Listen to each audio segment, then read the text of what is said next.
C'est bon? Ok, alors on est en direct sur la chaîne de CryptoOxer en live sur YouTube, en plein dans l'émission. Je m'appelle Grégory Montfort, je suis le fondateur de Ace Fund, société de tokenisation. On est ici, on tokenise la Lamborghini qui est juste derrière. Et alors, on a eu l'opportunité il y a 2 heures de faire une émission spéciale avec d'autres invités. Donc j'ai pris plein d'invités qui sont assez experts dans le secteur de la blockchain. Et je leur ai dit, venez, on va parler blockchain Web3. Donc on va commencer honneur aux dames avec Virginie. Virginie, est-ce que tu peux te présenter brièvement s'il te plaît? Je peux. Donc Virginie Thiénard, je te regarde là ou là? Je regarde partout. Regarde les invités. Virginie Thiénard, du coup, je suis cofondatrice de Mintup. Mintup, c'est une agence de développement web et mobile spécialisée dans les nouvelles technologies, donc forcément le Web 3. On s'est un petit peu étendu aussi sur tout le côté acculturation pour compléter notre offre. L'idée, c'est vraiment en fait de permettre à tous les acteurs, tous les entrepreneurs, tous les projets de pouvoir intégrer ces technologies de manière assez fluide et facile. Merci Virginie. On va passer le micro à Mehdi de Kalichain. Mehdi, si tu peux te présenter s'il te plaît. Ouais, bonjour tout le monde, je suis Mehdi Ramani, fondateur de Kalichain. Kalichain, c'est une blockchain Layer 1 qui est dans la certification de produits grâce à des puces NFC et des NFT. Donc on a poussé le concept assez loin en connectant vraiment les produits physiques et les produits digitaux. Ensuite, nous avons Hassan El Bakali qui est là. Bonjour mon ami. Merci beaucoup Grégory. Bonjour tout le monde. Hassan El Bakali. Donc, je suis le fondateur associé d'un cabinet de conseil dans les technologies, donc blockchain, Web3 et IA. Et on a une spécificité, c'est qu'on est vraiment très métier, donc banque, assurance, industrie. Et ensuite, on vient accompagner les acteurs traditionnels ou start-up sur l'axe d'infrastructure blockchain mixte. Donc, c'est vraiment quelque chose qui nous tient à cœur. C'est une approche métier avant tout, mais bien sûr, c'est des socles de décentralisation dans la blockchain. Merci Hassan. Et pour finir, on a Théo de chez Objectify. Théo, le micro est à toi. Merci Grégory, bonjour à tous. Donc Théo Poisson, je suis le cofondateur d'Objectify. Objectify, c'est une marketplace dédiée à l'édition limitée et on tokenise des produits physiques, Real World Objects, RWO, comme on aime les appeler. Et donc évidemment, on utilise la blockchain, les NFT pour faire ça et on rend ça hyper transparent pour les utilisateurs, hyper simple. Pas de question de wallet ou de crypto-monnaie, on utilise vraiment le NFT comme une technologie pour faire ce qu'on souhaite faire. Ok, alors je vais un peu expliquer le concept de ce live qu'on va avoir pendant jusqu'à 17h. Au-delà de vous présenter, je vais vous poser différentes questions pour un petit peu savoir ce que vous faites. On pourra éventuellement donner la parole à des gens qui ont des questions dans le public. Et vous, surtout, n'hésitez pas, si vous avez des questions à poser à un autre panéliste, absolument, vous êtes là. L'idée, c'est de faire un échange, pouvoir comprendre un peu ce que vous faites, comment la blockchain, vous l'utilisez.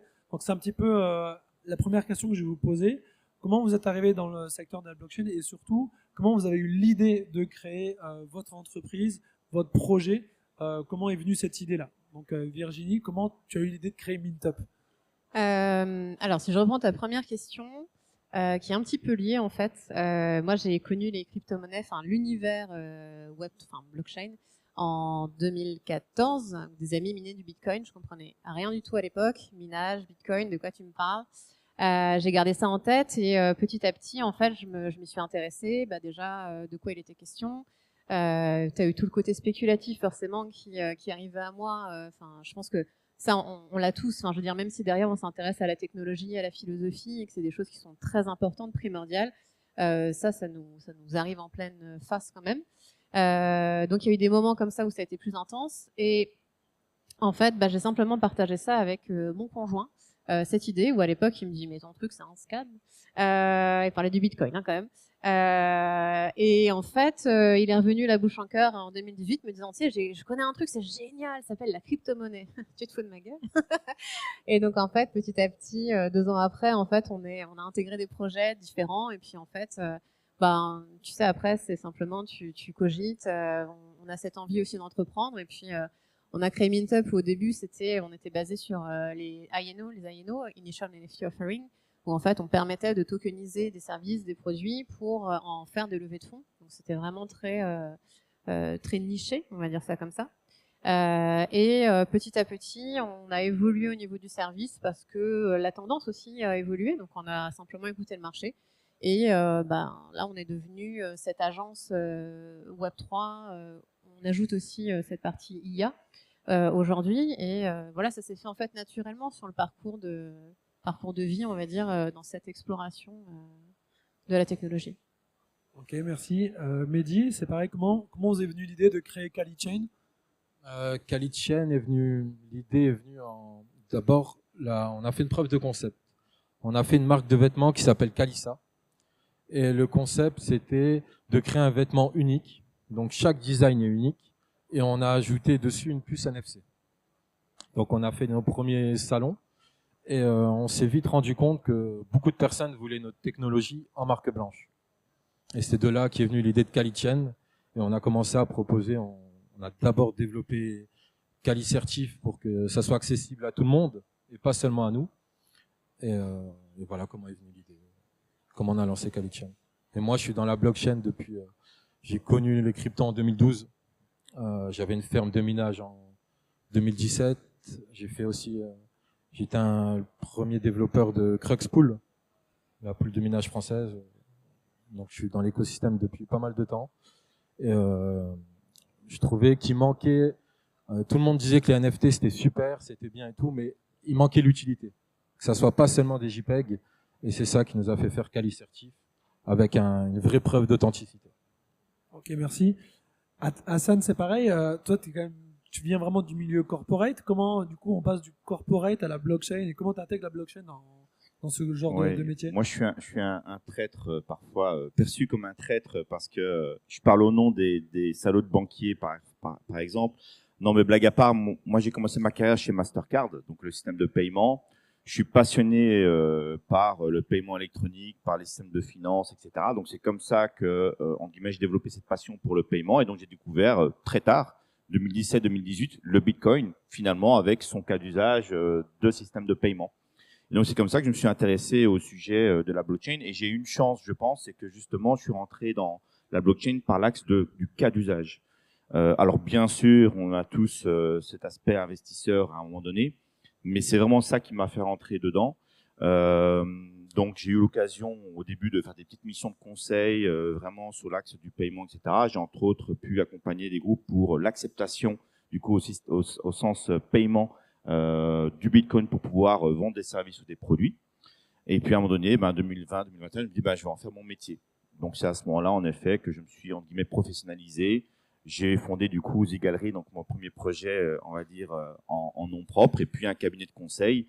Et comme je l'ai dit en introduction, donc CRS Advisory, on a vraiment un axe métier. On fait pas de la blockchain pour de la blockchain. On a des cas d'usage métiers, qu'elles soient start-up, petits groupes ou grands groupes.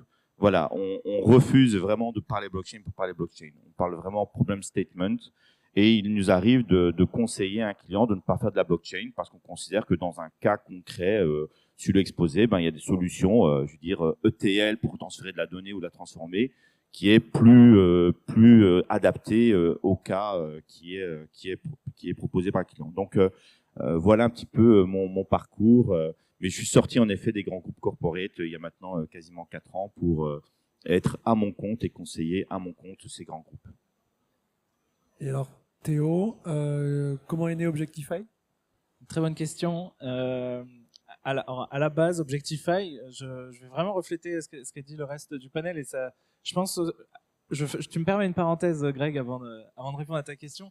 Je trouve que ça reflète vachement l'état de l'écosystème aujourd'hui, où on est tous ici à construire sur des cas d'usage, à pas vouloir faire de la blockchain pour de la blockchain et à construire des choses pérennes qui utilisent la blockchain comme une technologie. Et je pense que c'est ce qui nous rassemble aussi ici. Et ça fait plaisir à voir. De toute façon, voilà, les projets qui viennent pour du gain rapide ou ce genre de choses, c'est des choses très temporaires qui durent pas forcément dans le temps. Et je pense que l'écosystème se dirige beaucoup plus vers des choses sérieuses, orientées use case comme ça. Donc ça fait plaisir. Et c'est aussi de là qu'est né Objectify. Moi, je découvre la blockchain en 2014 pendant mes études. Donc étudiant en informatique, tu te rends compte qu'avec l'EVM, tu vas pouvoir exécuter du code de façon décentralisée. Tu te dis, OK, là, il se passe quelque chose. On n'est plus juste sur des transactions, juste sur Bitcoin. Là, ça va être quelque chose, c'est exceptionnel. Donc j'ai suivi un peu l'espace Web3 qui naissait toutes ces années. Et j'ai compris le NFT par ce cas d'usage d'être un véhicule de valeur. Un véhicule de valeur numérique qui permet d'abolir les frontières, les tiers de confiance, etc. Pas par la profile pic, pas par les collections NFT telles qu'il y en a eu au début, vraiment par ce côté véhicule de valeur. Et j'ai tout de suite vu l'impact que ça pouvait avoir dans la tokenisation, représenter la propriété d'un objet physique et s'échanger non pas l'objet, mais la propriété plus simplement. On n'a pas à se livrer l'objet, on n'a pas à se faire confiance que c'est le vrai objet, on n'a pas à faire de livraison qui génère du CO2, etc. On n'a pas de problème de frontières. Et je me suis dit que ça allait vraiment se populariser très très vite. Et c'est cette frustration de ne pas le voir arriver. Et aussi cette constatation que c'était très dur et très lourd pour les entreprises de se lancer dans ce milieu, très cher tout simplement. C'est de là qu'est né Objectify. On s'est dit, plutôt que laisser chacun réinventer la roue de son côté, nous on va faire un train et tout le monde va pouvoir monter dedans. Donc c'est comme ça qu'est née l'idée. Ok, deuxième question pour toi parce que moi j'ai eu la chance de participer au CES de Las Vegas il y a 1 an pour présenter la tokenisation. En plus de ça, moi j'ai eu une petite récompense là-bas. Je sais que tu as été exposant au Village Web3 cette année. C'était quoi ton ressenti d'expérience sur ça? C'était intense. En un seul mot, c'est intense. Non, le ressenti, c'est vraiment une super traction. Donc on a pu présenter les Objectify sur notre stand. Vraiment, c'est vraiment quelques minutes pour comprendre le concept. Et à chaque fois, il y avait ce moment quand les gens comprennent ce que ça apporte, ce déclic. Ah ok, j'ai compris, incroyable. Et là, on a eu une super traction. C'était vraiment une super expérience. Ouais. Le CES, alors c'est énorme, hein, mais c'est presque trop gros. Mais non, c'était génial. 500 exposants, ouais, c'est énorme, je confirme. Alors, on va rentrer un petit peu dans l'aspect un peu de débat, parce que vous êtes tous un peu entrepreneurs sur la tech, sur des cas d'usage. Aujourd'hui, vous estimez que c'est quoi le plus important pour vous pour favoriser l'adoption de votre produit? Est-ce que c'est plutôt l'expérience utilisateur qui doit être simple et qui doit être en quelque sorte Web 2, ou c'est plutôt la finalité du produit en disant non, il faut être sur le digital ownership, il faut être sur la digitalisation, il faut être sur la décentralisation? C'est quoi? C'est plutôt la finalité ou plutôt l'user experience qui est plus important pour vous? Le premier qui veut répondre. Pour nous, c'est vraiment l'utilisateur lambda. Il faut qu'une personne puisse utiliser la blockchain sans se rendre compte qu'elle utilise la blockchain. Pour moi, elle vient de là, l'adoption. Faire intégrer à n'importe qui, enfin un wallet et tout, c'est compliqué à apprendre, compliqué à comprendre. Nous, par exemple, Calicertif, on est vraiment orienté très Web 2. On n'est pas pour le côté, enfin, on n'a pas fait une blockchain pour le côté décentralisation et compagnie. Il y a d'autres blockchains qui le font bien mieux. On vise vraiment le grand public. Donc, on n'utilise pas de wallet. Il y a un wallet, mais tout est géré automatiquement. Les personnes ne se rendent même pas compte qu'ils utilisent la blockchain. Donc, toi, tu vois pas tellement la blockchain comme une révolution, mais plus comme une évolution des pratiques en disant, si on veut la certification des cas d'usage simples, maintenant, le cas d'usage, dans l'évolution, on va vers la blockchain. Mais c'est pas une révolution en soi, vraiment. Non, si, Bitcoin, par exemple, si, ça l'est. Mais dans mon cas d'usage à moi qui l'utilise, et pour mon business, en tout cas, je le vois pas comme ça. Par contre, si je me mets à la place d'un holder ou d'un utilisateur de crypto, là, j'ai un autre comportement et je pense autrement. Mais dans le public visé, en tout cas, c'est vraiment le grand public. Et là, il faut que ça soit très facile et très simple d'accès. Par exemple, on met des codes QR sur des pots de miel. Il y a des gens qui scannent le code QR et qu'il y a une interaction avec la blockchain. Ils voient que le miel est authentique, mais ils savent même pas qu'ils ont utilisé la blockchain. C'est ça qu'il faut faire. Enfin, de mon point de vue, c'est ça. Je suis vraiment d'accord avec ça. Quand on parle de masse adoption, la friction générée par le wallet, elle est juste beaucoup trop grande. Et il faut qu'on arrive à offrir nos services, à offrir des utilisations de la blockchain qui ne chamboulent pas l'utilisateur et qui ne nécessitent aucun effort supplémentaire. Sur Objectify, on se connecte avec un compte Google. Bon, ça, on l'a déjà tous fait, on connaît. Sur Spotify, on se connecte avec un compte Facebook, par exemple. Et tout ça, c'est des pratiques qui aujourd'hui sont intégrées. Il y a aussi eu des nouveaux développements, l'account abstraction, etc., qui permettent ces pratiques sans perdre en sécurité. Et j'aime beaucoup ta question, Grégory, parce que en tant qu'entrepreneur dans le Web 3, j'ai l'impression qu'on doit toujours faire ses choix. À quel point on respecte la philosophie, on va dire, le côté profond du Web 3, où chaque utilisateur va être sa propre banque, son propre propriétaire, ça va être ultra décentralisé, etc. Et à quel point on rend ça facile. Des fois, ça coûte ça coûte en décentralisation, ça coûte dans cette philosophie justement. On perd un tout petit peu en sécurité. Faire des choix, c'est renoncer, ouais. Et voilà. Et quel est le meilleur trade-off? Qu'est-ce qu'on veut vraiment offrir à nos utilisateurs? Et je pense qu'on peut trouver aujourd'hui des compromis qui sont hyper intéressants. On peut offrir du social login comme on parlait, mais aussi du login par wallet. Ceux qui ont leur wallet, venez déjà l'utiliser et vous aurez peut-être plus d'options ou plus de sécurité, etc. Mais voilà, on compose avec les outils qu'on a à notre disposition, tout en essayant de garder cette philosophie derrière. Et je pense qu'on peut vraiment allier les deux. Et Virginie aussi qui voulait dire un truc après. Vas-y, Hassan, débat. Pour l'intérêt du débat, je voulais peut-être prendre le pli de contredire dans le bon sens du terme. Donc, alors, je vais pas revenir sur l'aspect UX. Je pense qu'il est fondamental. Si il n'y a pas d'accès simple à la proposition de valeur, il n'y a pas de produit, il n'y a pas d'usage. Et dans le numérique de manière générale, on a abandonné il y a quasiment 15-20 ans la notion de projet s'il n'y a pas d'indicateur d'usage à la fin. Donc, je pense que ça, là-dessus, je rejoins Mehdi et Théo sans aucun problème. Moi, je pense que l'adoption ne vient pas du retail. Je pense que là, on se trompe complètement. Pourquoi? Parce que, et je parle, pour moi, je suis aussi lanceur de projets retail, avec Zigallery, comme Théo avec Jobtify, comme il y a avec Elitchain, parce qu'en fait, ou Mintup, en fait, le retail, qui y a accès? C'est les grandes corporates. 95% des gens sont atteints dans le monde par, on va dire, 500 000 grands corporates qui ont vraiment un accès massif à ces personnes-là. Et donc, je pense que l'adoption invisible, c'est ce que disait Mehdi, il a tout à fait raison là-dessus, viendra vraiment par l'acceptation de ces grandes corporates, de ces solutions-là. Et je pense que ce qui fait la différence, c'est que dans le retail, on aime bien faire des projets pour se faire plaisir, c'est vrai, même si derrière, on sait qu'on atteint des objectifs pour une niche. Mais en fait, ces niches, généralement, elles sont beaucoup trop étroites pour pouvoir vraiment dire derrière, on va atteindre un marché international, mondial, etc. Par contre, quand on l'aborde par l'axe du corporate, c'est là qu'on voit qu'il y a réellement un levier, puisque ces corporates-là, bien sûr, elles ont une vision économique de leur développement et de leur projet. C'est-à-dire qu'elles vont faire de la blockchain si elles pensent réellement que derrière, économiquement, elles vont faire plus de marge, être plus efficaces opérationnellement, qu'elles vont mieux satisfaire leurs clients, etc. Elles font pas des projets pour se faire plaisir. Et donc, c'est ma conviction personnelle, à nouveau pour étayer le débat, c'est que l'adoption viendra par les corporates, qu'on les aime ou qu'on ne les aime pas, et pas par des projets retail individuels, même si ces projets peuvent répondre à des niches, à des spécificités sur un marché, une époque, une géographie, un segment, etc. Virginie, tu veux dire quelque chose?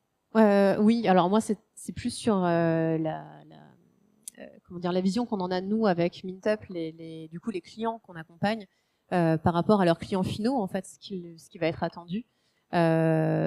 On parle du X, lui aussi, en fait, c'est hyper important, je trouve, parce que sur tout ce qui était Web3, pendant très longtemps, c'était très dark, ça faisait franchement très limite peur, en fait. Tu sais, j'imagine la petite mamie qui a peur de cliquer parce que c'est tout noir et ça clignote limite et elle va appuyer, elle va avoir un virus. Enfin, j'exagère, mais je pense qu'il y avait aussi cette idée-là, en fait, de il y a toute l'interface aussi qu'il faut repenser et mettre plus au goût du grand public, en fait, tout simplement, des choses plus claires, etc.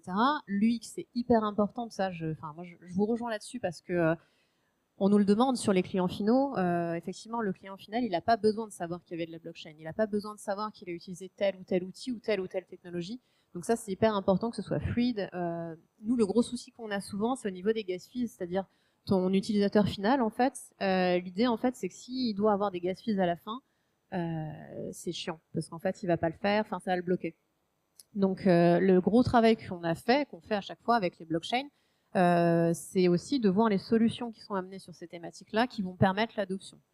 Et juste pour rebondir sur ce que dit Hassan, alors c'est pas pour faire, je suis pas normande, mais c'est pas pour faire ma normande, mais c'est vrai que je trouve qu'il y a les deux. Enfin, voilà, je comprends tout à fait aussi ton idée de dire en fait, t'as aussi ce côté où l'individuel en fait ne va pas prendre le pas tout seul. Enfin, c'est-à-dire que voilà, c'est une suite logique aussi, où si les gros entre guillemets de ce monde n'y vont pas, c'est pas chaque individuel qui va y aller. Enfin, je pense qu'il y a des deux.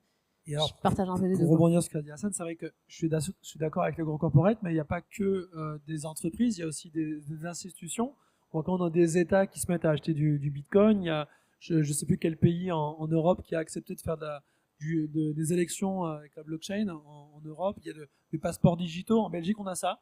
La Belgique aujourd'hui étudie un passeport digital pour authentifier des permis de conduire ou des documents. Donc les États, en fait, les institutions publiques commencent à s'y mettre. On a vu d'ailleurs sur ce dernier cycle entre 2019-2024 qu'il y a eu une grosse adoption qui a été quand même favorisée par le Covid, qui a poussé la digitalisation.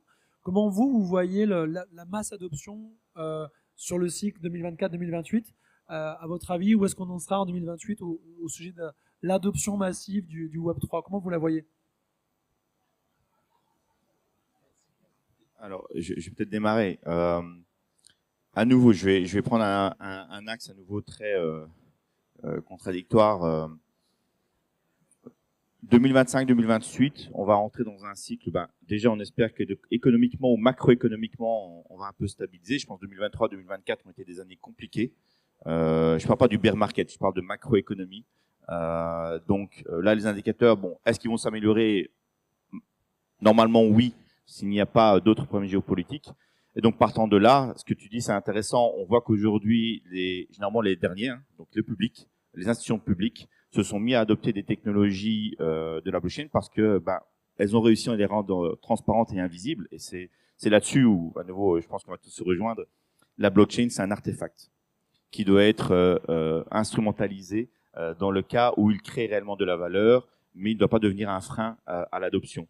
Donc, par rapport à ce sujet-là, c'est à partir du moment donné où le public s'y met, je pense que réellement, c'est que les derniers arrivés ont enfin compris l'intérêt. Et c'est là où, à un moment donné, des technologies, qu'elles soient de Objectify, de Mintup ou de KaliChain, peuvent être adoptées par les institutionnels ou OneTicket ou Zigari ou quoi que ce soit. Et c'est là l'intérêt finalement des projets que nous on porte, parce qu'on est pionnier sur des technologies ou sur des cas d'usage. Et si on est cohérent en tant qu'écosystème de pouvoir faire la pub comme on fait aujourd'hui de ces technologies-là, les institutionnels, les corporates peuvent se les approprier pour pouvoir ensuite scaler, désolé du terme, mettre à l'échelle auprès du grand public, tout en s'assurant que économiquement ce soit viable, réglementairement ce soit fiable, et puis que en effet il y ait clairement un déploiement dans le bon sens de ces technos. Mais c'est vrai que le retail et nos projets sont un peu les graines qui sont semées. Et j'aime bien ton exemple, parce qu'à partir du moment donné où le public s'y met, c'est qu'on est finalement enfin dans le cycle de scaling, on va dire, de l'adoption. Moi, je pense qu'il y a quelque chose aussi qui va qui transforme déjà.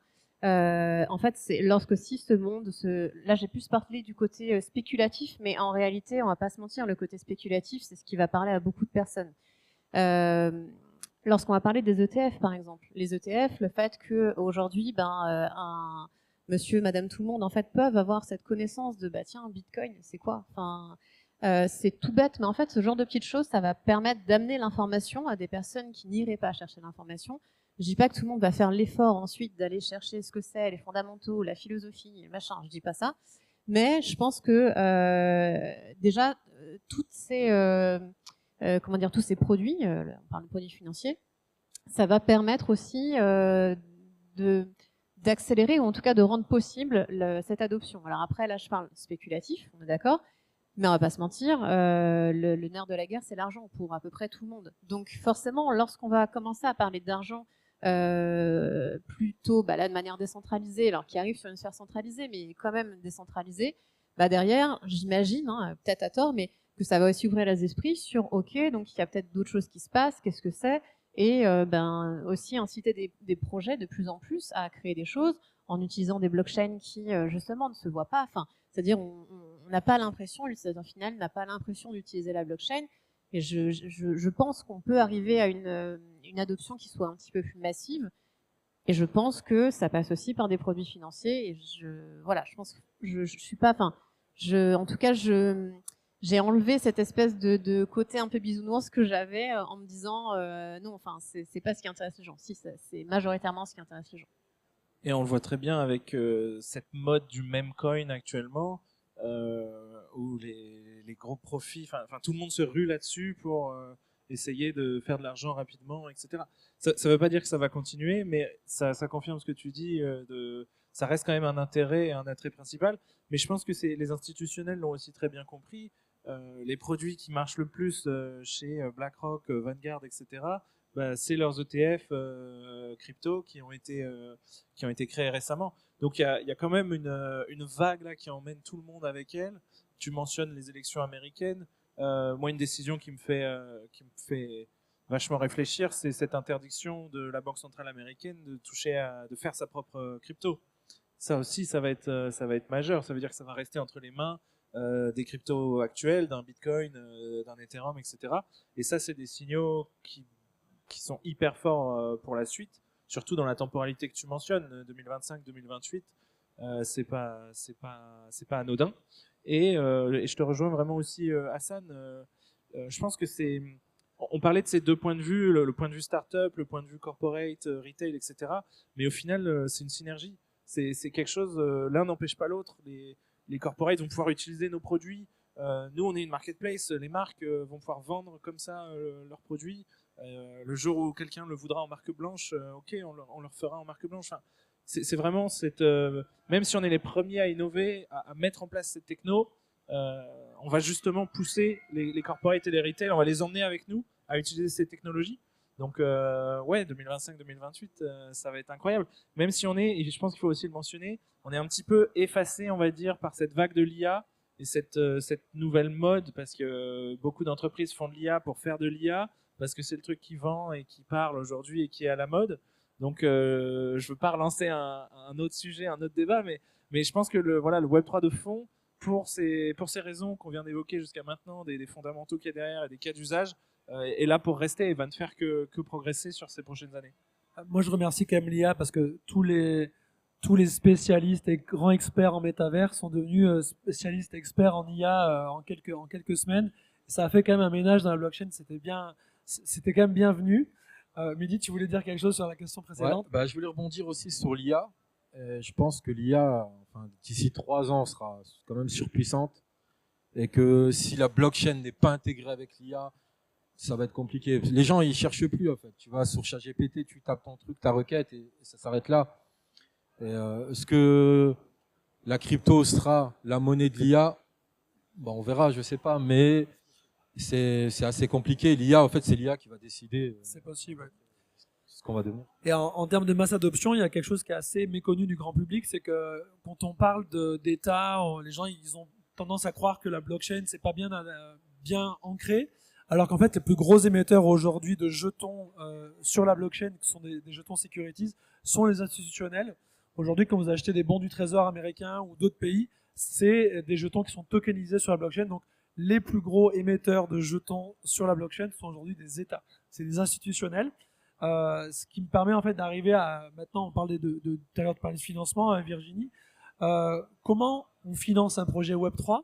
Ça m'intéresse déjà de parler à Hassan parce que je sais que tu as aussi cette casquette investisseur, tu aides des projets aussi dans la levée de fonds. La blockchain, ça devient maintenant un peu une tendance où il y a une vraie compréhension du secteur corporate pour l'investissement dans ce secteur.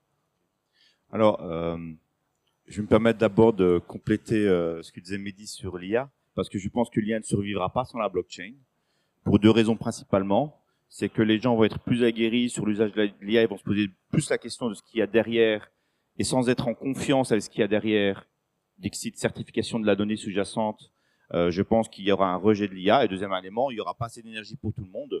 Donc, sans des solutions de type blockchain pour pouvoir décentraliser l'usage de l'énergie pour faire tourner les modèles, je pense que l'IA ne survivra pas. Voilà, ça c'est mon aparté à nouveau pour prendre le pli tout en complétant et en étant entièrement d'accord avec Mehdi.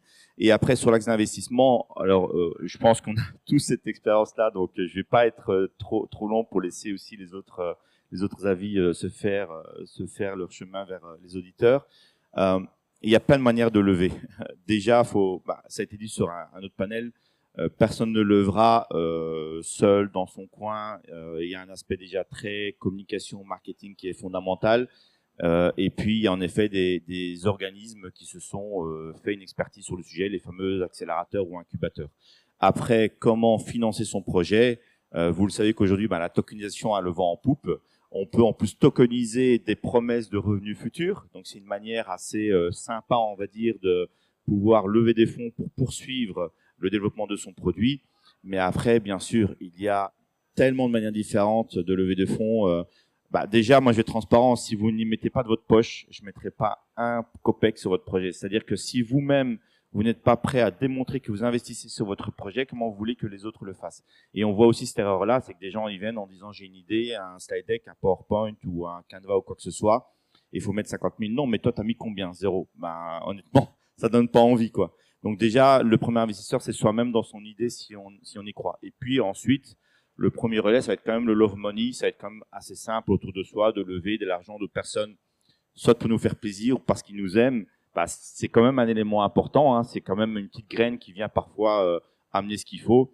Et après, on peut être soit sur du traditionnel, c'est-à-dire le crédit. Le crédit, même si bon, les banques sont un peu frieuses. Il y a des banques qui se sont fait un peu le relais. Je pense entre autres à la Delubac qui accompagne plutôt ces projets-là. Et après, voilà, il y a la tokenisation, il y a le VC, il y a le BA. Mais voilà, je vais laisser les autres peut-être panélistes aussi compléter. Alors, effectivement, hein, t'as déjà bien résumé sur les étapes, on va dire. Je rajouterais juste un petit truc, c'est que au niveau du financement, je trouve que là, tu parlais tout à l'heure de la transition des experts métaverse qui sont devenus experts IA et ça fait du ménage. En réalité, tu vois, je trouve que le bear market, il a aussi fait du ménage sur.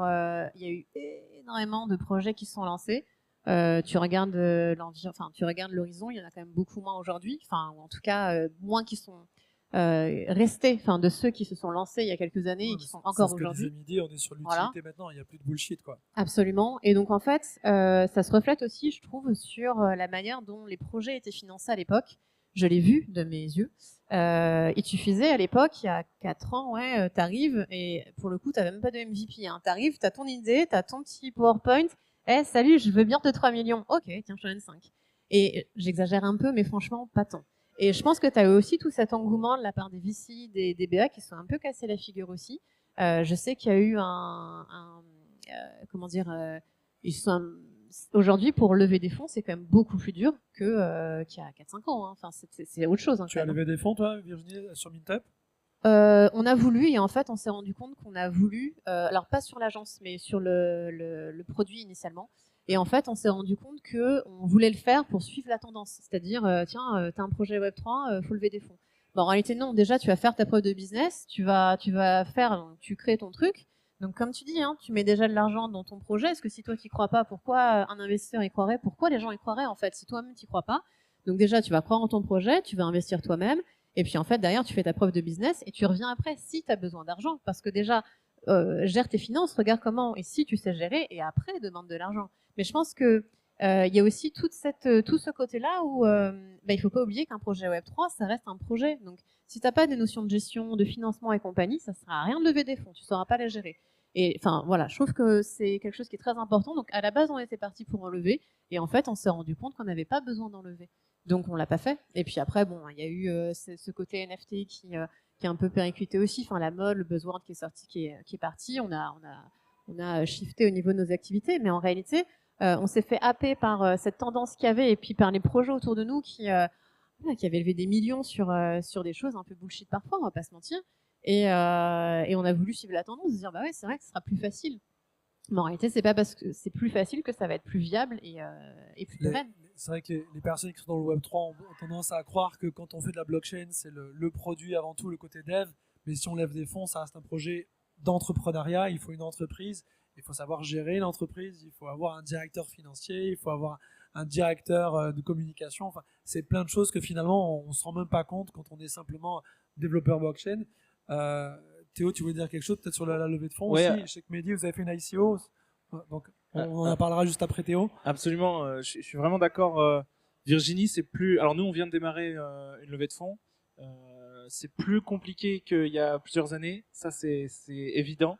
Mais je pense qu'il y a quand même il y a une écoute. Alors il y a beaucoup de BA, beaucoup de VC, comme tu dis, qui ont perdu de l'argent sur des projets qui étaient mal montés, qui étaient là pour la rapidité, etc. Donc il y a une frilosité, mais il y a quand même une éducation. Maintenant, ils s'y connaissent un petit peu plus. Donc on peut avoir des discussions plus sérieuses avec les BA, les VC sur ces sujets-là. C'est pas le truc tout nouveau dont ils ne connaissent rien. Donc c'est quand même intéressant.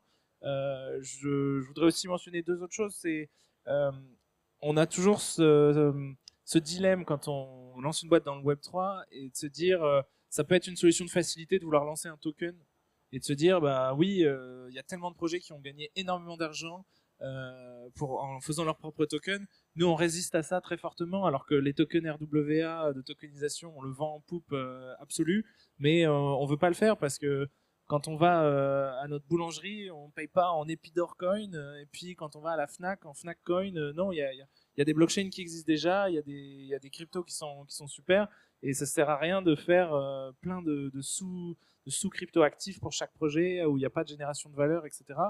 Donc voilà, on résiste à ça. C'est aussi une solution de facilité dans laquelle je pense qu'il faut pas tomber. Alors des fois ça s'applique totalement, hein. Attention, c'est peut-être hyper pertinent pour certains projets. C'est pour ça que je vais donner la parole à Mehdi, parce Ouais. qu'en fait ils ont leur propre blockchain avec leur propre jeton, donc Voilà, on va voir comment ils ont fait. un jeton natif, C'est etc. ça. Donc c'est un coin. Ah, excuse-moi. Donc c'est un Oui, coin. c'est ouais. pas C'est un coin. exactement. C'est pas un token. Bah, vas-y, parle de ton coin. Comment du coup comment on fait pour démarrer une ICO? Alors, t'es en live sur YouTube, il y a des gens qui connaissent pas. Comment on fait pour déjà créer une blockchain et comment on fait pour lancer une ICO et un jeton sur la blockchain? Alors nous, on a fait un peu les choses à l'envers. On a d'abord créé la blockchain, on a créé la solution, et ensuite on a fait une ICO très petite, et on l'a fait autour de nous, de nos holders, des gens qu'on connaît, qui nous ont suivis depuis le début de la marque Calissa. Et voilà, et on s'est arrêté là. En fait, on a fait vraiment une petite ICO, et après on s'est arrêté. Et l'ICO, on n'en avait pas besoin forcément pour. En fait, nous, on a créé d'abord le produit. Comme je suis principal développeur, c'était plus simple pour moi de créer directement la blockchain et les applications. Et là où on avait un budget qui est assez conséquent en fait dans le Web3, c'est le marketing.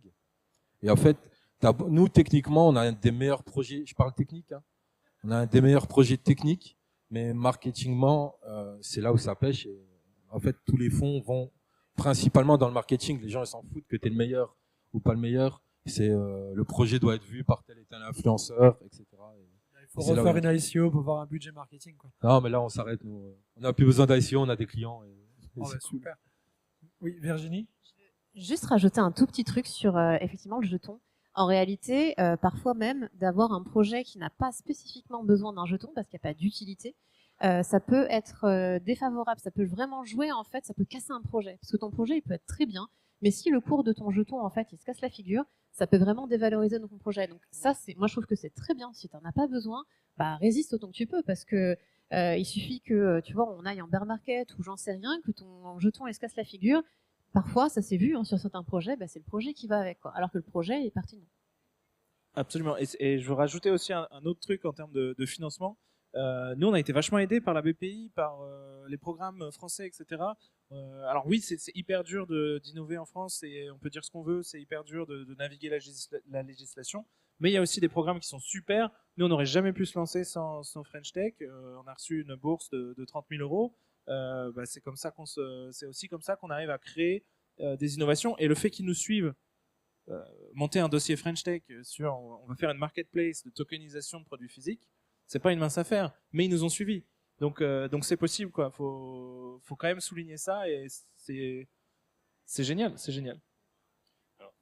Je voulais simplement abonder sur l'axe un peu de l'usage. Donc, en effet, quand on parle de levée de fonds, on va regarder trois axes, on va regarder trois choses. On va regarder l'équipe, on va regarder le produit, qu'est-ce qu'on veut développer pour qui, et puis on va regarder la solution.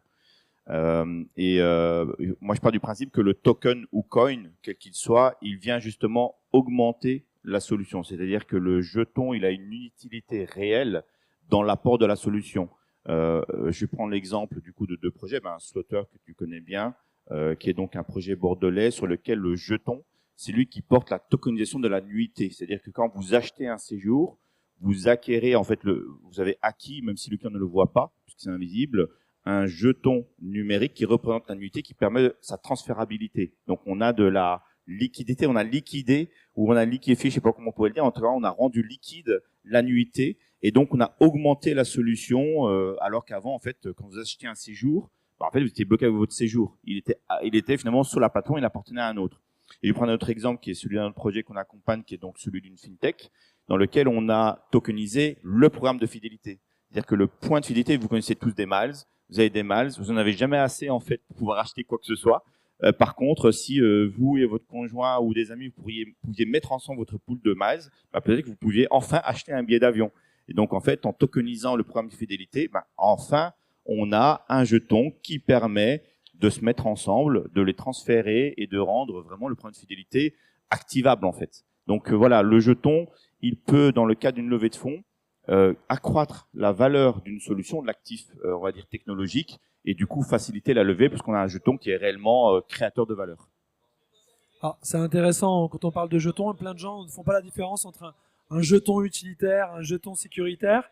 En fait, ce qu'il faut comprendre quand on a investi dans un projet, c'est comment on va arriver à extraire de la valeur. Et pour avoir travaillé avec des VC Web3, ce qu'on regarde en fait, c'est ce que le projet est centralisé ou décentralisé. Il n'y a pas de meilleure solution, c'est juste un parti pris. Si le projet est centralisé, on va investir dans l'entreprise, c'est ce qu'on appelle du private equity, on va acheter des parts. Donc ces parts-là peuvent être digitalisées sur la blockchain, c'est ce qu'on appelle des jetons securities. Par contre, si je veux investir dans une ICO type un projet comme Polkadot ou en fait Ethereum, j'investis dans une fondation qui ont construit en fait un écosystème. Donc je peux pas investir dans l'écosystème puisque la fondation elle-même, elle est non lucrative. Donc je vais plutôt investir dans le jeton. Et le jeton, en fait, il donne des droits dans l'écosystème et plus de personnes veulent aller sur l'écosystème, plus ils sont obligés d'aller acheter le jeton. Donc il y a une sorte de pression acheteuse qui fait qu'en fait le jeton il a une utilité, il a une valeur. Et ça, maintenant, il y a d'ailleurs certains projets qui proposent de faire du private equity en même temps et de vendre aussi des jetons. Je sais que MetaFight, que vous pouvez voir à l'entrée du stand, ils ont fait une levée de fonds, on pouvait investir à la fois dans l'entreprise, mais en même temps acheter du jeton qui avait une utilité sur le projet. Ce qui m'emmène en fait à la prochaine question. Quand je parlais de l'adoption sur 2028, est-ce que selon vous, il y a une tendance qui va un petit peu leader le marché? Est-ce que c'est l'IA? Est-ce que ce sera le RWA? Ce sera la DeFi qui va vraiment créer une masse d'adoption? Ou est-ce que ça va être un petit peu tout à la fois? Ou alors ça va être carrément Trump même coin, Macron même coin ou n'importe quoi et qu'on va être dans quelque chose de totalement farfelu qu'on n'a pas anticipé? Je démarre. T'as dit, enfin, pour moi, il y a deux choses qui ont résonné. Alors, Trump, il y a 500 milliards déjà qui ont été investis dans Stargate. Dans le projet Stargate, je pense qu'on voit de quoi il est question. Hein. Les États-Unis veulent se placer en tant que leader mondial sur l'IA, et donc du coup mettre 500 milliards de dollars, c'est quand même beaucoup, sur toutes ces recherches. Donc, je pense que l'IA va jouer une énorme place. Pourquoi l'IA? Simplement parce que l'IA a réussi à faire quelque chose que la blockchain et les crypto-monnaies n'ont pas encore réussi à faire, c'est à toucher la mass adoption, enfin, à avoir une mass adoption, de toucher en fait monsieur, madame, tout le monde. ChatGPT, avec l'IA générative, tout le monde l'utilise. Et même si les gens ne l'utilisent pas bien, forcément, tout le monde l'utilise. Aujourd'hui, c'est pas le cas encore des crypto-monnaies, c'est pas le cas encore des NFT, c'est pas le cas encore des blockchains, etc. Donc, je pense qu'aujourd'hui, l'IA peut être un bon point d'attaque, enfin, ou en tout cas, une composante de l'équation, clairement. Je pense que dans l'équation, il faut clairement pas oublier l'IA. Faut pas oublier de regarder aussi d'un point de vue plus géopolitique les combats qui sont en train de se mener. Enfin, la guerre j'entends quand je dis guerre, mais je parle de guerre numérique plutôt ici, qui se joue entre les différents pays. Ça, c'est aussi très très important sur la direction que vont prendre les innovations. Enfin, en tout cas, ce qu'on va montrer en fait au grand public et là où le grand public en fait va avoir son attention et là où il veut aller en fait. Donc, je pense que clairement aujourd'hui, oui. Enfin là, moi, il y a deux choses qui ont vraiment fait dealing. C'est pour moi, c'est ça en fait partie. Je rajouterais, je compléterais plutôt dans le sens où c'est clair que le signal envoyé par les États-Unis change tout, bouleverse tout. Et je pense que ça va rester un des piliers sur ces prochaines années, c'est ce côté institutionnel. C'est cet argent institutionnel qui se déverse dans le monde de la crypto, avec au final la crypto qui représente au final cette protection contre l'inflation.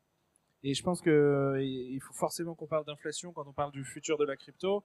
Le fait qu'il n'y ait jamais plus de 21 millions de bitcoins, au final, c'est une de ses meilleures features. Point. Et c'est ce qui intéresse énormément aussi ce monde institutionnel. Quand on voit la vitesse à laquelle les planches à billets tournent en ce moment partout dans le monde, on comprend on sait que les institutionnels ont bien compris qu'à un moment que c'est un un edge against inflation. C'est comme ça qu'ils l'appellent aussi. Donc ça, à mon avis, ça va rester un énorme moteur. Bon, évidemment, la tokenisation, je suis obligé d'en parler parce que nous, on y croit très très fort, mais appliqué à encore plus de choses. C'est vrai que on cherche l'efficacité, on cherche à réduire les coûts, etc. Et je pense qu'il y a une énorme opportunité ici de pourquoi déplacer physiquement un objet quand on peut juste transformer et s'échanger sa propriété. C'est juste un des exemples de ce que peut offrir la tokenisation. Donc c'est voilà, et évidemment l'IA qui va continuer. Mais l'IA qui prend, on voit avec DeepSeek qui prend vraiment, ça devient une guerre quoi. Comme je pense, au final, Bitcoin peut être weaponisé et devenir lui aussi une guerre. Quand les pays vont se mettre à en acheter, mais ça va devenir une guerre économique de qui en a le plus, parce qu'ils pourront pas en créer. Donc il y a un moment où il va y avoir aussi un choc, et on se doute d'ailleurs que certains ont commencé à accumuler, mais voilà, la guerre, elle sera économique également. Alors, moi, j'aimerais peut-être apporter une réflexion à deux niveaux sur l'axe infrastructure. Alors, bon, depuis quelques années, on a la notion de decentralized, on va dire, network et tous ces réseaux décentralisés d'infrastructures. Ça rejoint un petit peu le propos de Théo, c'est que je pense que dans les prochaines années, on va avoir vraiment une envie des grandes entités, qu'elles soient étatiques ou institutionnelles, de justement mieux sécuriser leurs infrastructures. On voit bien quand on peut couper des câbles en mer, ça pose quelques problèmes. Et demain, on pourra de toute façon flinguer des satellites qui sont en orbite. Donc, cette notion de pouvoir s'appuyer sur des infrastructures décentralisées, je pense, va devenir un argument clé pour beaucoup d'opérateurs, qui soient télécom, institutions ou autres, parce qu'en fait, si on a un nœud de rupture centralisé, on peut perdre son Internet, sa banque, son énergie, etc. Donc, le narratif de l'infrastructure, qui existe depuis quelques années, je pense qu'il va faire que s'amplifier. Mais là, faut être transparent, il faut beaucoup de moyens pour pouvoir s'y mettre. Et après, sur la couche applicative d'une architecture, là, je pense plutôt, malheureusement, quelque chose qui va se passer, c'est la rareté des ressources, qu'elles soient énergétiques, que ce soit l'eau, que ce soit le sable pour la construction. Et donc, je pense que les projets qui vont permettre de justement mieux piloter la ressource, qu'elle soit naturelle ou semi-transformée, vont avoir vraiment une place prépondérante. Il y a un auquel je crois beaucoup, c'est le carbone. On a des projets en cours sur ce sujet-là parce qu'en fait, je suis certain que d'ici quelques années, on va pas pouvoir venir ici si on n'aura pas payé pour son carbone avant. Donc, on va aller dans un monde dans lequel on va devoir payer pour sa consommation d'énergie au sens large ou d'eau, etc. Donc, sur la couche applicative, je verrai bien tous ces projets autour de la gestion de la rareté et de la distribution ces ressources. Donc, des ressources sur la blockchain. Je rejoins un peu ce que tu as dit sur l'IA. Je suis plutôt d'accord. Ça fait un peu peur ce que tu me dis sur la décarbonisation. Mais oui. Et je pense, moi, pour 2028, en fait, il y a des choses qu'on voit pas venir. Par exemple, le token Trump, il est arrivé d'un coup top 10, top 15 et on l'a pas vu venir.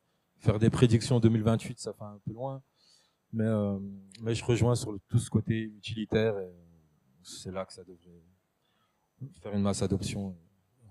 Ok, je vais me tourner vers le public. Peut-être qu'il y a des gens qui ont des questions pour les invités. Sinon, j'en ai encore plusieurs. Hein. Mais n'hésitez pas. Alors, on est quand même en début d'année. On est juste le 1er février aujourd'hui. Vous avez tous des business. C'est quoi vos défis aujourd'hui que vous rencontrez en tant qu'entrepreneur sur l'année 2025 et potentiellement sur du moyen long terme? Je vais commencer là. Je pense que la régulation, MiCA en Europe est un gros problème parce que quand tu es une petite entreprise, il te faut beaucoup de fonds pour être régulé. On parle de 500 000, 600 000 euros. Et d'autres pays, on joue pas avec les mêmes règles. Et ça, c'est un gros problème. Côté français, je parle. Enfin, côté Europe, on joue pas avec les mêmes règles et ça, c'est un gros défi de pouvoir rester en France et continuer en France ce qu'on veut faire et pas partir dans un autre pays.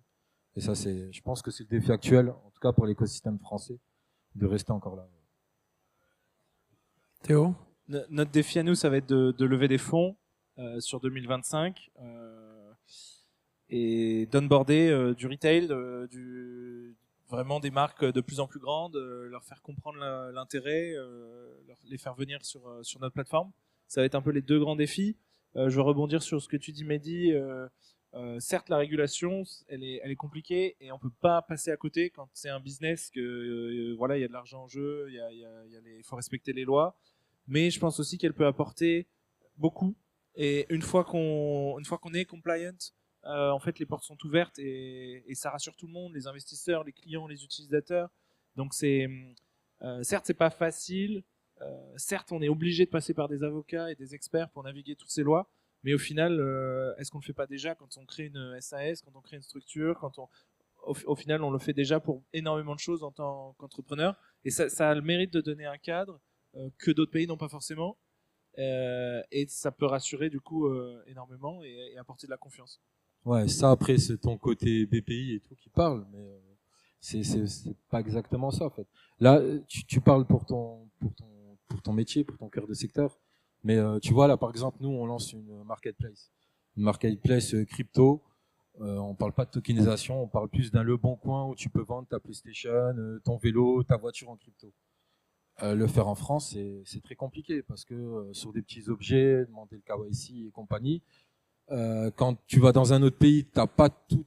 Internet, c'est libre, il n'y a pas de frontières. On joue pas avec les mêmes règles. Et ça, c'est complètement un problème. Alors, oui, la marketplace, c'est un métier hyper compétitif et compliqué parce qu'on est dans le droit à la consommation. Donc, en Europe, on aime les RGPD protéger le consommateur. Et donc, en effet, KYC, pas d'intermédiation de paiement, etc. Donc, il y a beaucoup de complications. Après, je pense qu'en 2025, pour moi, le challenge, c'est l'être humain, dans le sens où on voit qu'avec l'avènement des agents IA, on va se tourner vers son agent IA bancaire pour être conseiller, on va se tourner vers son agent IA manager pour notre orientation de carrière, on va se tourner vers son agent IA, je sais pas quoi, tout ce que vous pouvez imaginer, EDF, pour comment améliorer sa consommation. Et donc, je pense que le challenge, c'est l'être humain. Et c'est pour ça que je pense qu'à nouveau, la blockchain sauvera l'IA parce que la blockchain a cette capacité de pouvoir certifier vraiment de manière atomique. On avait un peu le débat tout à l'heure sur la photographie. Et pourtant, j'adore la photographie en tant qu'art, mais en tant qu'objet informatique. Si je suis capable d'aller falsifier l'objet informatique, ben, j'ai falsifié l'art et donc j'ai falsifié le sous-jacent. Donc voilà, je pense que l'être humain en 2025, il a à se poser la question de sa place par rapport aux agents IA. La blockchain a son rôle à jouer. Je suis assez d'accord avec Mehdi que la réglementation va être un sujet clé. Est-ce qu'on va avoir une approche plutôt américaine, on ouvre les vannes et olé olé, ou une approche comme d'habitude européenne où on ferme tout? Je sais pas, je serai observateur là-dessus, j'ai pas de levier. Mais en tout cas, moi, je continuerai à miser sur l'être humain et surtout sa capacité à pouvoir apprendre et pouvoir développer les bonnes compétences pour trouver toujours une place déjà dans le marché de l'emploi, quoi. Moi, les défis, disons que je vais avoir deux catégories de défis. Déjà, je vais avoir ceux de mes clients parce que nous, on développe leurs projets. Donc, si eux ont des problèmes de financement, de juridique, etc., c'est autant de problèmes que nous, on va avoir. Enfin, je grossis le trait, mais tu comprends la logique. Donc, forcément qu'on va tous les enjeux qui ont été cités ici avant, même s'ils vont pas être directement, même si je ne suis pas directement confrontée à ces défis-là, je vais être indirectement confrontée à ces défis parce que mes clients le sont. Sur mon autre casquette, plus formatrice enseignante, moi, mon autre défi, en fait, c'est d'amener le maximum de personnes à déjà comprendre ce qui les entoure. Qu'est-ce que c'est? C'est quoi l'IA, en fait? Parce qu'on t'en entend parler tout le temps, t'en as partout maintenant, mais en fait, c'est quoi? Comment ça fonctionne? Le Web3, c'est quoi, en fait? C'est quoi la blockchain? C'est quoi la crypto? Et ça, je trouve qu'en fait, c'est hyper important. L'acculturation, le fait de permettre aux gens de comprendre ce qui les entoure, c'est aussi pour moi un énorme défi. Tu parles du côté humain, je te rejoins aussi totalement là-dessus. Mais voilà, une des clés aussi pour les humains, c'est de comprendre ce qui les entoure. Et ça, c'est pas donné de manière innée, entre guillemets. Enfin, tout le monde ne va pas aller faire ses recherches. Donc c'est pour moi un des plus gros défis qu'on peut avoir. Est-ce qu'au final, quand on parle de l'humain, de ne pas faire ses recherches, est-ce qu'il n'y a pas un enjeu d'éducation, de pédagogie, de mass market à finalement, c'est pas tellement l'usage de la blockchain, mais c'est les avantages de savoir ce que disaient à la base les CryptoPunks au début, que on veut le privacy pour les petites personnes et on veut la transparence pour les institutions. Est-ce que c'est pas ça finalement l'enjeu qui au tout début a été à la création du Bitcoin, qui est toujours d'actualité aujourd'hui? Si, enfin moi je pense là clairement tu as parlé d'éducation et c'est pour ça que je soulignais mon rôle d'enseignante parce que ben oui, ça se joue là-dessus. Alors bien sûr que l'éducation, tu peux aussi remettre ça sur une éducation parentale beaucoup plus tôt, etc. Et certainement qu'il y a aussi des fondamentaux qui jouent à ce niveau-là.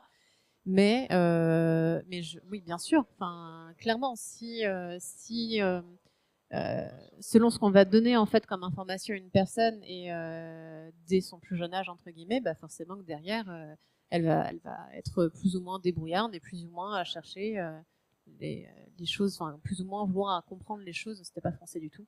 Elle va plus ou moins vouloir comprendre ce qui l'entoure ou pas, bien sûr. Si personne a, ouais, vas-y. Alors, bon, dans le cas des activités de conseil, on voit bien que c'est réellement un enjeu. C'est comment on va transformer les organisations et les compétences. C'est de l'éducation, mais c'est quand même comment on fait bouger un être humain dans une direction où on voudrait qu'il bouge pas parce qu'on veut le forcer, mais parce qu'on veut éviter le déclassement en fait des compétences par rapport à ce que rechercherait un marché.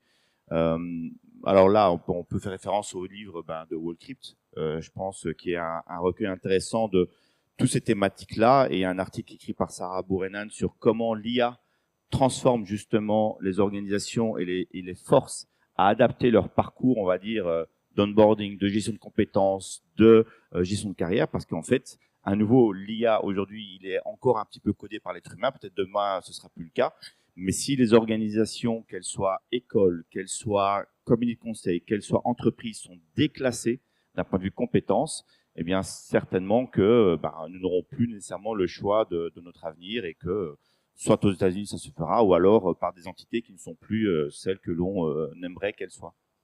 Alors, au sujet de Wallcrypt, c'est une club d'affaires Web3. Ils viennent de lancer une maison d'édition. Ils ont sorti un livre il y a à peine un mois. Il y a 60 experts qui chacun vont faire un petit article de 5 pages sur la blockchain. Donc vous avez vraiment 60 fois 5 pages. Ils sont à l'entrée, vous pouvez acheter le livre.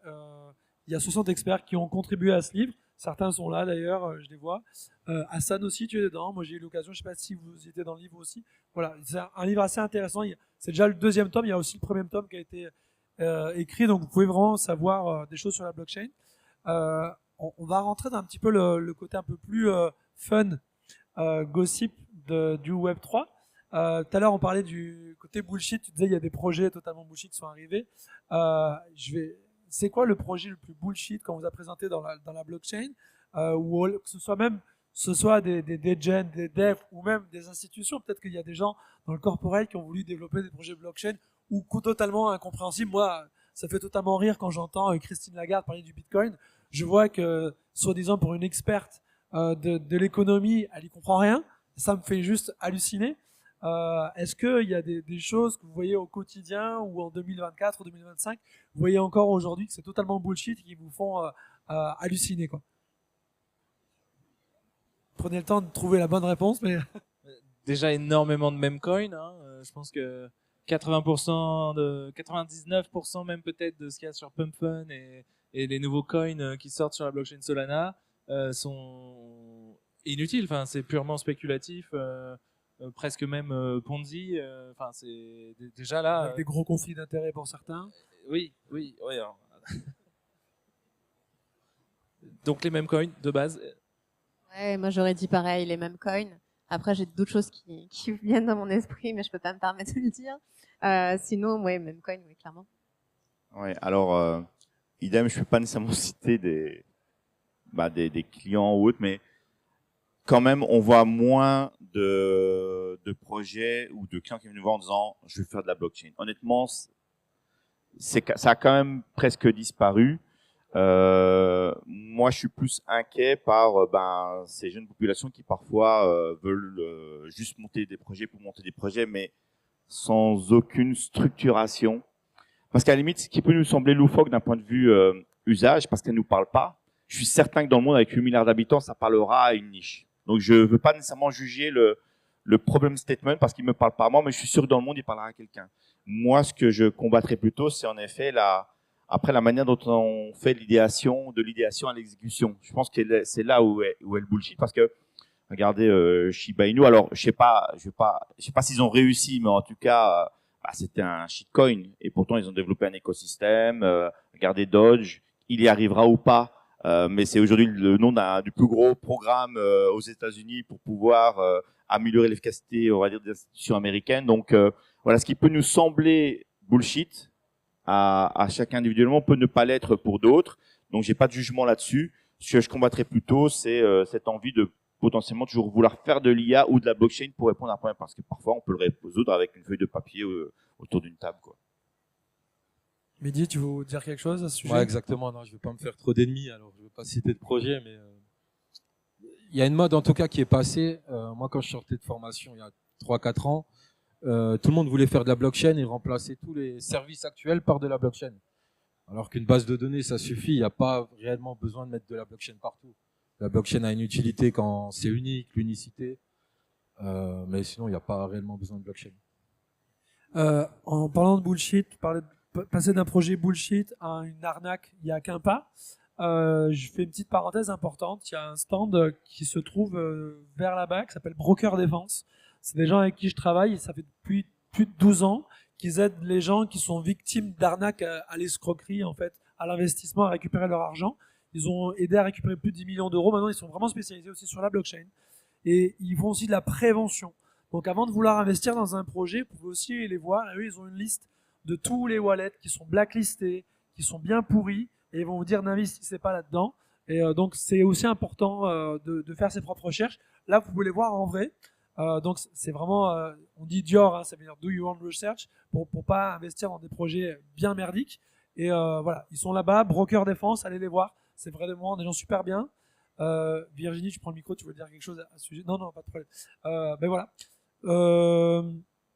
Est-ce que quelqu'un dans l'assemblée a une question? Parce qu'on va bientôt toucher à la fin de cette séance. Non? Est-ce que quelqu'un, vous avez envie de peut-être poser une question à l'autre ou Est-ce que quelqu'un dans l'auditoire est porteur de projet ou porteuse de projet sans jugement de valeur, voilà, est-ce qu'il y a un certain d'entre vous, ou levez la main peut-être ceux d'entre vous qui sont dans un projet là, en cours de lancement, en cours d'exécution, en idéation. On n'a pas l'air d'avoir des builders. S'il y a une personne ici à droite. Oui. Ok. Je pense que c'est de la timidité parce Et que là, je reconnais certains visages et je pense que voilà, il y a des choses qui se trament, mais ok. Parce que après la question que je me posais finalement, c'est quels seraient les plus gros challenges finalement pour ces porteurs de projets. Parce que nous, en guillemets, on a déjà 1, 2, 3 projets. Alors, moi, pour ma part, je me suis cassé la gueule sur certains, donc j'ai pas du tout de problème à le dire. En étant convaincu d'avoir eu les bons relais, le bon réseau. Mais voilà, si certains d'entre vous ont en tout cas des challenges face à eux et qui veulent les exposer, ben ça peut être intéressant en tout cas de pouvoir partager entre guillemets nos bonnes idées ou fausses bonnes idées ou nos expériences, quoi. Parce qu'il faut, pour réussir un projet, il faut aussi en échouer. Franchement, faut pas se tromper et en tout cas pour tous d'entre vous qui sont là-dedans, faut vraiment pas avoir peur d'échouer. Je pense que l'erreur ce serait de ne pas essayer. Mais, merci beaucoup Hassan. Alors avant de terminer ce panel, je vais redonner la parole aux intervenants pour qu'ils se représentent vite fait et surtout expliquer comment on peut rentrer en contact avec eux, comment on peut vous trouver sur les réseaux sociaux. Je vais commencer du coup par Virginie et je terminerai par moi-même puisque j'ai eu la chance de présenter. Donc Virginie, si tu peux nous repitcher vite fait ce que c'est Mintup et comment on peut te contacter ou vous contacter. Oui, bien sûr. Donc Virginie Thiénard. Mintup, en fait, c'est une agence de développement Web3. On fait du développement d'applications, du développement de plateformes, de sites web. Je dis Web3, après on intègre aussi les nouvelles technologies de manière générale. On parlait d'IA tout à l'heure, on s'y est forcément mis parce que c'est des demandes aujourd'hui qui sont importantes. Voilà ce qu'on fait. On permet aussi, il y a cette phase aussi, cette partie acculturation, on va pouvoir faire des formations pour les professionnels. Et comment on peut rentrer en contact? Déjà sur notre site mintup.io, sur LinkedIn, Virginie Thiénard. Voilà, c'est déjà pas mal. Très bien. Comment du coup on peut rentrer en contact avec KaliChain? Alors, on a un groupe Telegram qui est KaliChain Off et sur Twitter X, pareil, KaliChain Off. On a aussi un stand si vous voulez nous voir nos puces, notre technologie qui est juste à l'entrée à droite. là où il y a pas mal d'artistes, dont une bonne partie des artistes fait partie de Kalichen. Ah, donc si vous voulez certifier des œuvres, des objets sur la blockchain, vous allez voir Kalichain. Ils sont à l'entrée là-bas et allez les voir du coup sur les réseaux. Hassan? Alors, concernant CRS Advisory, donc on est cabinet de conseil dans les technologies. On est plutôt une approche, comme je l'ai dit tout à l'heure, métier, donc qu'il soit bancaire, assurantiel, industriel ou autre, mais sans nécessairement voilà, positionnement. Alors oui, on accompagne des groupes, mais aussi des startups.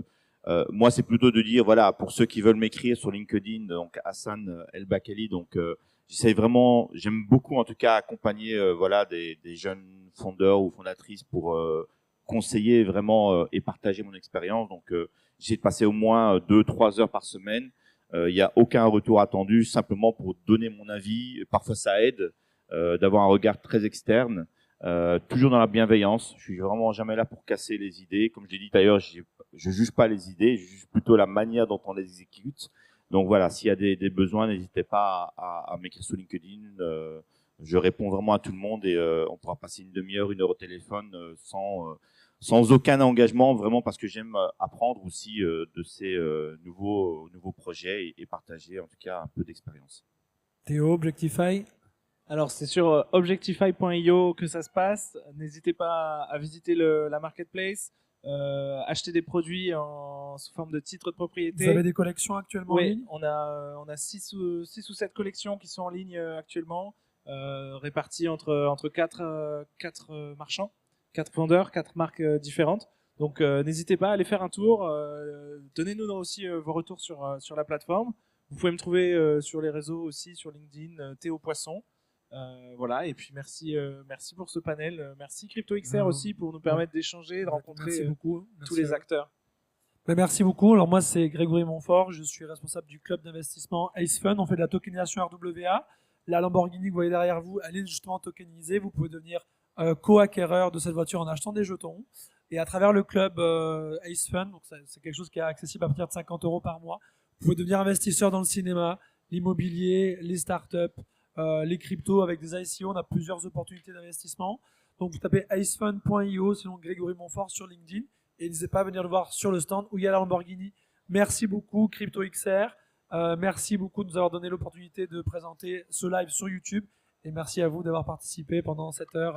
C'était très sympa. Merci.